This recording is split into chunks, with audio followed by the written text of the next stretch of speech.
আসসালামু আলাইকুম। রিয়াল ফ্যানদের আজকে ঘুম থাকবে না, কারণ আজকে রিয়াল মাদ্রিদ দীর্ঘদিন পর মাঠে নামছে এবং সেটা হচ্ছে ফিফা ক্লাব ওয়ার্ল্ড কাপের ফার্স্ট ম্যাচ এবং সেই ম্যাচটা হচ্ছে এশিয়ান পাওয়ার, সৌদি পাওয়ার যেটাকে বলে, সেই আল হিলালের সাথে, যেই আল হিলাল চমক দেখিয়েছিল নেইমারকে দলে নিয়ে।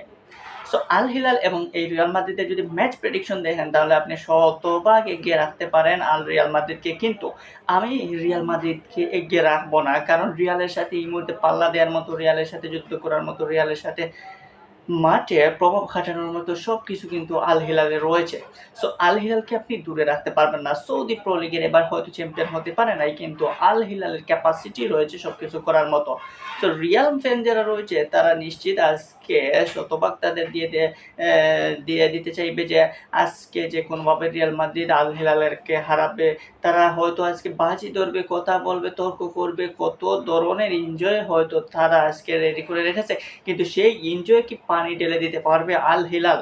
আজকে রিয়াল মাদ্রিদ এবং আল হিলাল যদি দুইটা ম্যাচের দিকে তাকান, দুইটা দলের দিকে তাকান, তাহলে দুইটা দলের শক্তির মত্তার দিক থেকে হয়তো রিয়াল মাদ্রিদ খানিকটা কিছুটা এগিয়ে থাকবে, কারণ বর্তমান আপকামিং নতুন নতুন ভালো ভালো প্লেয়াররা তারা এড করতে পেরেছে এবং তাদের নতুন কোচ জাবি আলোনসোর জন্য এটা একটা কঠিন পরীক্ষা, এবং সেই পরীক্ষা শুরুতেই পারছে তারা এশিয়ান পাওয়ার আল হিলালকে। সো রিয়াল মাদ্রিদের আজকে হয়তো ডিফেন্ড কিংবা মিডফিল্ড কিংবা স্ট্রাইকাররা তারা একদম ঝাঁপিয়ে পড়বে আল হিলালকে কাবু করতে। তো আজকে যদি দেখেন তাহলে রিয়াল এক্সাইড কিংবা আল হিলাল এক্সাইড দিকে তাকান তাহলে দেখতে পারবেন যে রিয়ালের ডিফেন্ডার বা রিয়ালের গোলকিপার যেমন টিবি কর্তোয়া, অতন্দ্র প্রহরী রিয়াল মাদ্রিদের, সো তিনি সামলাবেন এই দায়িত্ব। সেই সাথে টিবি কর্তোয়াকে টক্কর দেওয়ার মতো গোলকিপার বনু ইয়াসিন, যিনি আল হিলালের দায়িত্ব এবং আল হিলালের গোলপারের দায়িত্ব সামলাবেন। বনু ইয়াসিন আমরা দেখেছি বিশ্বকাপে সৌদির হয়ে কি পারফরমেন্স করেছেন, এবং আল হিলালের এক নাম্বার গোলকিপার এই বনু ইয়াসিন। তো এই ইয়াসিন বনুকে টপকে যাওয়ার মতো ক্যাপাসিটি দেখাতে হবে বিনিদেরকে। তো এখন ডিফেন্ডারের দিকে যদি তাকান তাহলে ডিফেন্স হয়তো রিয়াল মাদ্রিদ তাদের নতুন স্যাংশন যোগ করেছে ট্রেন্ট আর্নল্ড। সো ট্রেন্টকে যখন যদি আজকে এক সাইডে তো রাখার কথা 100%, ট্রেন্ট যদি আজকে এক সাইডে ঢুকে যায় তাহলে হয়তো আরও উজ্জীবিত হবে রিয়াল মাদ্রিদ। তবে সেই ক্ষেত্রে ট্রেন্ট শুধু একা এই আল হিলাল স্ট্রাইকারদের জন্য চ্যালেঞ্জ হবেন তা না, তাদের দলে আরও রয়েছেন হুইসন কিংবা অ্যাসেনসিও, যে অ্যাসেনসিও অনেক পরীক্ষিত। সো ট্রেন্টের সাথে অ্যাসেনসিও, হুইসন বা গার্সিয়ারা যদি শক্তভাবে দাঁড়িয়ে যায় তাহলে আল হিলালের স্ট্রাইকারদের হয়তো অনেক কষ্ট হবে। এক্ষেত্রে ডিফেন্ডারের যদি দেখেন তাহলে আল হিলালের ডিফেন্ডারও কম না। ব্রাজিলিয়ান রেনান লুদি, যে ব্রাজিল জাতীয় দলের হয়ে খেলেছেন, সেই রেনান লুদিও রয়েছেন কিন্তু আল হিলালের ডিফেন্ড লাইনের সামলানোর জন্য, বা কুলেবালি বা ডাউরাসি, ওরা কিন্তু পরীক্ষিত। সো আল হিলালের ডিফেন্স লাইনকেও আপনি দুর্বল ভাবতে পারবেন না।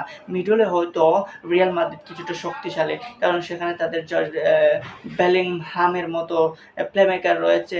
বেলিংহাম যেখানে থাকেন সেখানে অটোমেটিকলি একটু ভরসা পেয়ে যায় যে কোনো দল। তারপরে চুমান্নি, সো এই ক্ষেত্রে আর্দা গুলাররাও রয়েছে। সো এক্ষেত্রে এই আল হিলালের চেয়ে আপনি রিয়ালকে মিডিলে হয়তো এগিয়ে রাখতে পারবেন, কিন্তু সেই এগিয়ে রাখা পরিসংখ্যানের বাইরে মাঠে যে খেলতে পারবে ভালো সেই তো হবে ভালো। সেক্ষেত্রে আপনি পর্তুগিজ নেভেসকে আলাদা করে রাখতে পারেন আল হিলালের পারফরমার হিসাবে। নেভেস থাকবেন আল হিলালের মিডিলে। সো মিডিলে যদি নেভেস থাকেন তাহলে বা স্যাভিচ বা ব্রাজিলিয়ান ম্যালকম, ওদেরকে কিন্তু শুরু করার কোনো অবকাশ নাই রিয়ালের। ম্যালকম, স্যাভিচ, মিত্রোভিচ, এরা যদি জেগে উঠে, এরা যদি ঠিকঠাক পারফরমেন্স করতে পারে তাহলে কিন্তু রিয়ালের রক্ষণভাগ ভেঙে গোল দেওয়ার মতো ক্যাপাসিটি রয়েছে। বা সেলিম আল দাউরাসি, যে সৌদির অন্যতম সেরা স্ট্রাইকার, সেলিম আল দাউরাসি কিংবা মিত্রোভিচ, নেভিস, এরা পারফর্ম করলে কিন্তু আল হিলাল এগিয়ে যাবে। আল হিলাল কিন্তু জয়ের সম্ভাবনা জাগিয়ে তুলতেও পারে। সো বিনি এমবাপ্পেদেরকে থামাতে রেনান লুদি কিংবা কোলেবালিরা হয়তো আর সর্বোচ্চটা ঢেলে দেবে, কিন্তু এই মিত্রোভিচ, সেলিম আল দাউরাসি, এদেরকে আটকাতে হলেও কিন্তু এই ট্রেন্ট কিংবা গার্সিয়া, এদেরকে কিন্তু 100% পারফরমেন্স করতে হবে, দেখাতে হবে, নতুবা কিন্তু করা যাবে না। সো আজকে এই ক্লাব বিশ্বকাপের অন্যতম হার্টথ্রব ম্যাচ হতে যাচ্ছে এবং এই ম্যাচটা রিয়াল ফ্যানদের জন্য খুবই ইম্পর্টেন্ট, রিয়াল মাদ্রিদের জন্য খুব ইম্পর্টেন্ট। আশা করবো খুব জমজমাট একটা ম্যাচ হবে এবং সবাই সেটা এনজয় করবে। এনজয় করুন রিয়াল এবং এই আল হিলালের ম্যাচটা।